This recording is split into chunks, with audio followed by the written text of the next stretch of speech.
కార్తీక్ జోష్న దగ్గరికి వచ్చి చాలా గట్టిగా తిడుతూ ఉంటాడు. ఇంతలో అక్కడికి దీప వచ్చి ఎందుకు బాబు జోష్నను తిడుతున్నారు ఎందుకు అని చెప్పేసి అయితే గట్టిగా నిలదీస్తూ ఉంటుంది. ఆ మాటలు వినగానే అక్కడ ఉన్న కార్తీక్ మాత్రం ఎందుకు తిడుతున్నానా, నీ టిఫిన్ సెంటర్ పోయింది ఎవరి వల్ల అనుకుంటున్నావు, అది కాలిపోయింది ఎవరి వల్ల అనుకుంటున్నావు, ఈ జోష్న వల్లే అని చెప్పేసి అయితే అంటూ ఉంటాడు.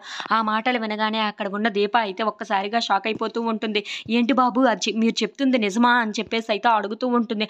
అవును దీప, నీకు అన్నం పెట్టే అన్నపూర్ణాదేవి కాలిపోయింది, అది ఎవరి వల్లో తెలుసా, అది జోష్న వల్లే, జోష్న ఇదంతా చేయించింది, ఇప్పుడు నువ్వు ఏం చెయ్యాలనుకుంటున్నావు జోష్నని అని చెప్పేసి అయితే అంటూ ఉంటాడు.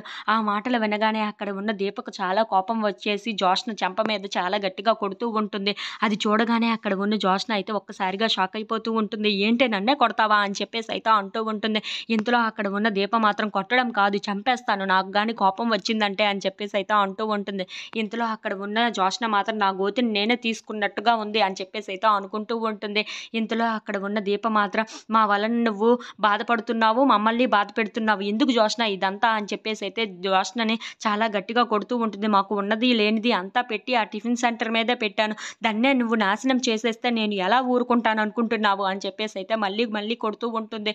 అది చూడగానే అక్కడ ఉన్న జోష్న మాత్రం ఏంటి దీప ఇలా కొడుతున్నావు అని చెప్పేసి అయితే అడుగుతూ ఉంటుంది. ఇంతలో అక్కడ ఉన్న దీప మాత్రం నిన్ను కొట్టాలా చంపాలా, నువ్వు నాకు చేసిన అన్యాయానికి ఇన్నాళ్ళు కార్తీక్ బాబుని బాధ పెట్టావు ఊరుకున్నాను, అలాగే మా వలన ఎంప్లాయీస్ని బాధ పెట్టావు అలాగే ఊరుకున్నాను, ఇప్పుడు నా టిఫిన్ సెంటర్ మీద పడ్డావు అని అంటే నేను ఎలా ఊరుకుంటాను అనుకుంటున్నావు, మేము ఈ బ్రతుకులు ఏవో మా బ్రతుకులు బ్రతుకుతున్నాము, అలాంటిది నువ్వు వచ్చి మళ్ళీ మమ్మల్ని ఇలా చేయడానికి నీకు సిగ్గుగా లేదు అని చెప్పేసి అయితే మళ్ళీ మళ్ళీ కొడుతూ ఉంటుంది.